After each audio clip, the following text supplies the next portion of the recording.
If you've ever sat at your laptop at 10 p.m. rewriting something that your team should have handled, if you've ever looked around thinking, why the hell am I still doing everything when I've got people? This episode is for you because your team isn't the problem, but how you're leading them, that might be. Let's talk about what's really going on when your team isn't stepping up and how to fix it without burning yourself out in the process. Welcome to Female Founder Unplugged, the show where we cut through the noise and have a real, raw conversation about what it takes to build and scale a successful business as a female entrepreneur. I'm Lindsay White, people strategy expert, leadership coach, and fellow founder. And I know firsthand the challenges of scaling sustainably and staying connected to your passion along the way.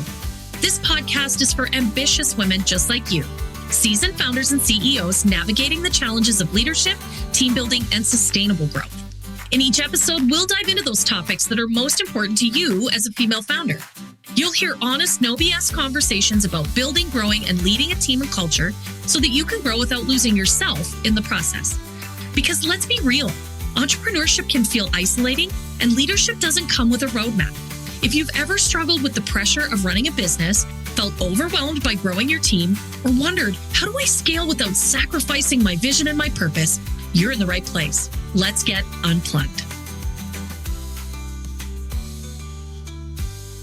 Hello, my friend. Welcome back to the Female Founder Unplugged. I want to talk to you today about the lie that we bought about hiring. It's a fantasy that all of us get sold as founders. And that is that we're going to hire a team and we're going to finally have the freedom and flexibility that we always wanted and the reason why we started this damn business in the first place. So the fantasy is that you build this dream of rock stars and suddenly you're on a beach, laptop free, living your best life. And my friend, it really is a myth. Because here's what actually happens for so many of us. You hire a team, you delegate the work, and then you spend all your time checking it, chasing it, cleaning it up, or just doing it yourself because it's just faster. Does that sound familiar to you? Well, hiring people is not the same as building ownership. And most founders don't realize what they're actually doing is unintentionally creating dependency, not the autonomy that they thought they were. What happens is we end up over-functioning. Let's really call it out. That over-functioning is what's self-sabotaging your own team's growth. And it's actually probably costing you some of your sanity. I know I work with clients every day that struggle with this, and it's been a really tricky thing to manage because when your team can't move without your input, when every task then lands back on your lap, when you're the fixer of all things, that's not just exhausting, it's absolutely unsustainable. So here's what it looks like. You're double checking all the work, right? You're having to go through everything before we hit send. You're the escalation point for every minor issue. Like everything has to run through your desk. Your team's not making decisions without your sign off. And maybe you're still the one making it happen every damn day. That, my friends, is overfunctioning. It's the leadership saboteur that I've got to be in charge of everything. That's just not the truth.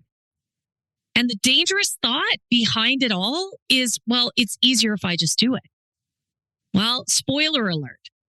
It might have been easier at one point. But to do that 50 times a week, and what you've done is you've built yourself a very fancy, very expensive job, a second job, if you will, because now you're not only the CEO, you're also executing the work and yet paying others at the same time. This is exactly what we don't want to do. So there's a hard truth in this for you. So buckle up. If you're always holding the clipboard, your team is always looking to you for permission. Okay? Your team's not lazy. They're just not taking accountability. And all of that actually leads back to you. Every time you jump in, every time you override a decision or every time you think you can solve the problem faster, what you're telling them is, don't worry, I've got this, right? I've got the ball. And what they do is they mirror your pace and your habits and your need for control. Because, my friends, culture isn't what you write on the wall. It's what you model. It's how you behave. Culture is how we do work together. And what you're creating for yourself is a culture where you have to touch every damn thing in your business. They're just following you. So if you want more ownership on your team, it's got to start with you showing up as a different leader. You've probably heard me say this before. We have to be the change we want to see in others. And I don't own that phrase. That's someone else's. But you absolutely have to change your behavior if you want them to behave differently. So what do you do about it? Well, let me help you with the fix, because there's a place where we can get this back on track. And here's where the power is. First of all, you have to create clarity. Ownership starts with crystal clear expectations. And I know you're going to say to me, well, I've talked to them about this before, because I hear this from my clients almost every day. Well, I've totally had this conversation with them before. But we got to get really crystal clear. What exactly does each team member own? These people are not mind readers. So just alluding to it is not going to work. They also need to know, what does success look like in their role? Because often what we do is we give them something to accomplish, but we don't tell them what we want it to look like in the end. So they bring it back to us and it's not done, perhaps at the level or in the way we might have hoped, and then we're disappointed. And also, are you measuring the outcomes or just checking off tasks? Because if this is all about the to-do list, you're missing the most important part. And that is about measuring performance, measuring the outcomes. What do they create? What's the value they add? That's key. And all of that needs to be in place for there to be clarity. So if you haven't defined it, they can't deliver it, my friend. The second part is building an accountability system that really works. This isn't just checking in.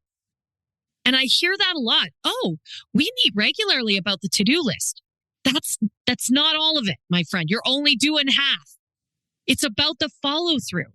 So you got to do some weekly updates. But not just what are you doing? It's where are you at? Where do you need help? Where are there roadblocks? What are you encountering? Get under the hood with it. And then recap emails or a space online where you can put notes in and share together. Task owners with deadlines. So if it's due on Friday, you should know by Wednesday if that's going to happen or not and what the mitigation plan is. And again, that's not yours to design. It's theirs. And then create some dashboards with some spaces. This isn't micromanaging, right? But we need to have a place where everybody can see clearly, what are we working on? Where are we at? What are the problems? And how do we get in front of those?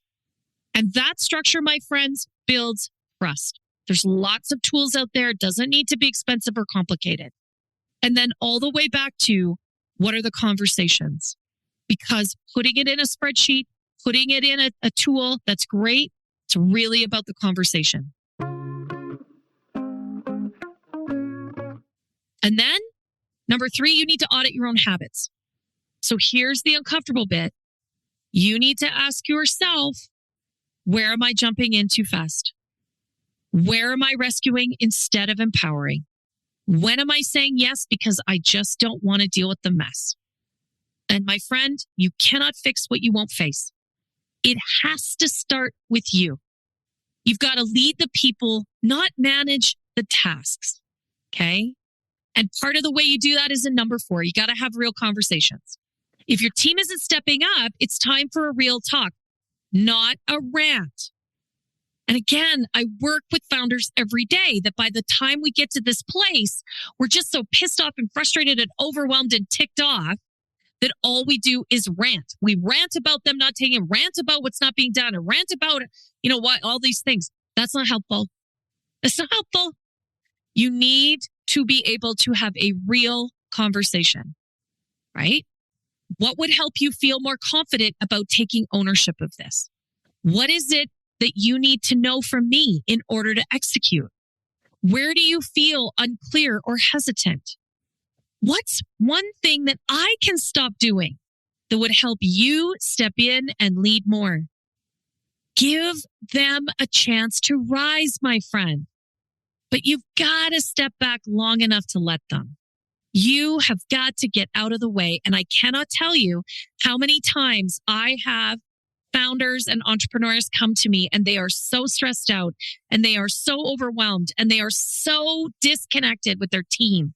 And all they want to do is just fire everybody. I understand. I want you to know that I get it. But part of the problem is that you have got to create the environment where your team can lean in, where they can lead, where you can guide, and where you can all focus on delivering great work. So if you are feeling stuck, if you are listening to this and thinking, yep, that's me, Linz. I've got a team, but I'm still carrying the damn load, then it is time to get some support. And this is the kind of thing we absolutely unpack inside a Spark session. We map it out. Where are you overfunctioning? What needs to be delegated? How to clarify ownership? And then what's the system to stop the revolving door of responsibility back to you? We spend some time together, a couple hours, and you walk away with a roadmap so you know what to do, what you're going to talk about, who you need to have that conversation with, how you're going to deliver that, and then what you need to shift in order to stop the overfunctioning. You can book a Spark session right now. The link is in the show notes. My friend, you don't need a bigger team. You need better strategy and better systems. Okay, it's that simple. So, we don't start these businesses to feel like the overworked manager in a restaurant. We don't start these businesses because we want to do a half-assed job.